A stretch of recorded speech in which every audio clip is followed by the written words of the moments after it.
आप सभी को टीचर सारथी चैनल में हार्दिक स्वागत है। आज की इस सेशन में हम लोग बात करेंगे झारखंड गवर्नमेंट के अंदर आई हुई पीजीटी वैकेंसीज के बारे में। पीजीटी यानी कि पोस्ट ग्रेजुएट टीचर, तो जिसमें हम लोग डिटेल्स में बात करेंगे नंबर ऑफ वैकेंसीज कितनी है, फॉर्म भरने के लिए आपका शैक्षणिक योग्यता यानी कि एलिजिबिलिटी क्राइटेरिया क्या ही है, और इस फॉर्म को भरने के बाद जो आप एग्जाम देंगे उसका एग्जाम पैटर्न क्या है। तो कंप्लीट डिटेल्स में हम लोग सारे ऑल राउंड इन्फॉर्मेशन को समझेंगे ताकि आप पीजीटी के एग्जाम को फर्स्ट अटेम्प्ट में क्रैक कर ले। तो चलिए हम लोग सेशन की शुरुआत करते हैं। चैनल में नए हैं तो आप चैनल को जुड़ जाइएगा अगर आप एक शिक्षक बनना चाहते हैं।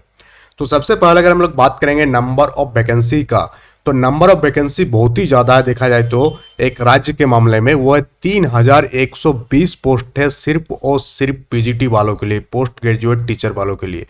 तो आप ये नहीं बोल सकते कि वैकेंसी कम है, वैकेंसी एनफ है, बहुत ही ज़्यादा वैकेंसी है, 3120 है। अब नेक्स्ट क्वेश्चन जो आपके मन में अराइज हो रहा होगा कि कौन कौन सा सब्जेक्ट वाले अप्लाई कर सकते हैं। तो हर एक सब्जेक्ट के लिए नंबर ऑफ वैकेंसीज अलग अलग है, किसी में कम है किसी में ज़्यादा है, बट सभी में जो है वैकेंसी 150 से प्लस है। कोई भी सब्जेक्ट ले लीजिए आप उठा के, उसमें 150 से प्लस आपको वैकेंसीज देखने को मिल रही है झारखंड सरकार के अंदर। सबसे पहले हम लोग सब्जेक्ट की बात करें तो टोटल नंबर ऑफ सब्जेक्ट कितने हैं। बायोलॉजी है, केमिस्ट्री है, ज्योग्राफी है, हिंदी है, इकोनॉमिक्स है, हिस्टोरी है, Sanskrit, physics, math, commerce and English. तो इन सारे सब्जेक्ट वालों के लिए एक बहुत ही बढ़िया मौका है एक पीजीटी टीचर बनने को।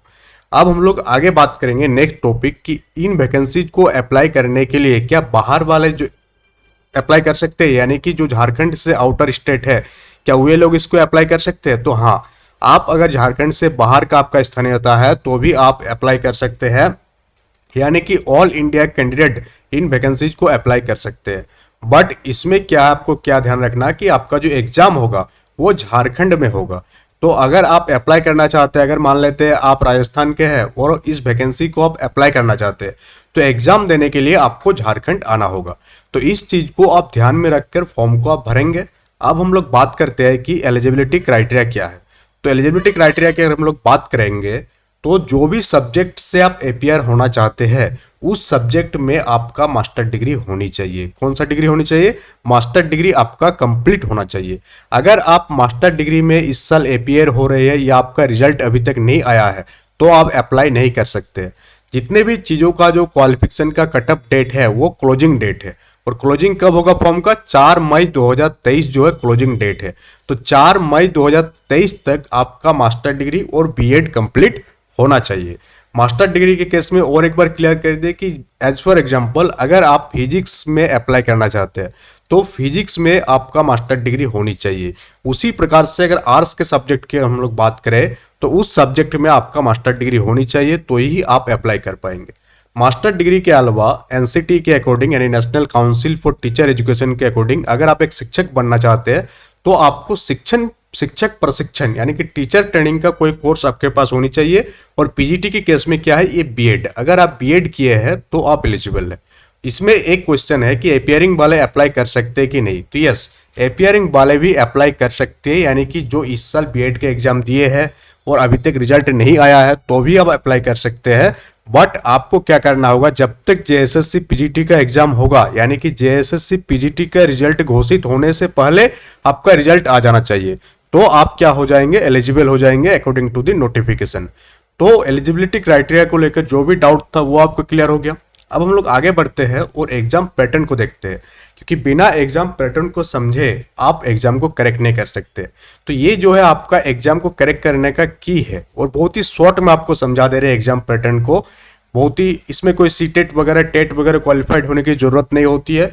जो एजुकेशनल क्वालिफिकेशन आपको हम आगे बताए वही आपके पास अगर है तो आप फॉर्म को भरने के लिए एलिजिबल है। अब हम लोग बात करते हैं कि आपका एग्जाम पैटर्न क्या होगा। तो एग्जाम पैटर्न में आपके पास 2 पेपर होगा। नंबर पेपर कितना होगा? 2 होगा, paper number 1 and paper number 2। जो पेपर नंबर 1 होगा वो आपका क्वालिफाइंग इन नेचर होगा, जिसमें 33% मार्क्स आने पर आपका पेपर 2 का चेक होगा। तो पेपर 1 इंपॉर्टेंट है, क्वालिफाइंग इन नेचर है।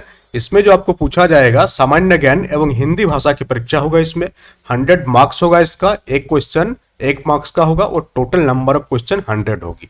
सेकंड पेपर आपके लिए इंपॉर्टेंट है क्योंकि इसी से आपका मेरिट बनेगी, और जिस भी सब्जेक्ट से आप अप्लाई कर रहे हैं उसी सब्जेक्ट का इसमें एग्जाम होगा। तो टोटल नंबर ऑफ क्वेश्चन 150 रहेगा और एक क्वेश्चन का जो मार्क्स रहेगा वो 2 मार्क्स रहेगा और इस प्रकार से टोटल 300 मार्क्स का आपका एग्जाम होगा फॉर जेएसएससी पीजीटी। तो ये वैकेंसी लंबे समय से जो है पेंडिंग होते होते पिछले साल भी आया था, फिर इस साल आया है। तो आपके लिए बढ़िया मौका है, अगर आप एग्जाम देना चाहते हैं तो फॉर्म को फिलअप करें, उसका नोटिफिकेशन को जाकर के पढ़े, डिटेल्स में समझे। उसके अलावा भी कोई भी अगर डाउट है तो कमेंट बॉक्स में आप कमेंट कीजिए, सारे डाउट आपको क्लियर हो जाएगा। और अगर आप टीचिंग एग्जाम से रिलेटेड एग्जाम्स की प्रिपरेशन कर रहे हैं या भविष्य में आपको टीचर बनना है तो टीचर सारथी चैनल को आप जुड़ जाइए। जितने भी प्रकार की इंफॉर्मेशन होती है, एग्जाम की तैयारी होती है, सीटेट का, एसटेट का, केवीएस का, डी ट्रिपल एस बी का, सारा आपका इस चैनल के थ्रू कवर हो जाएगा। तो that's all for today, thank you.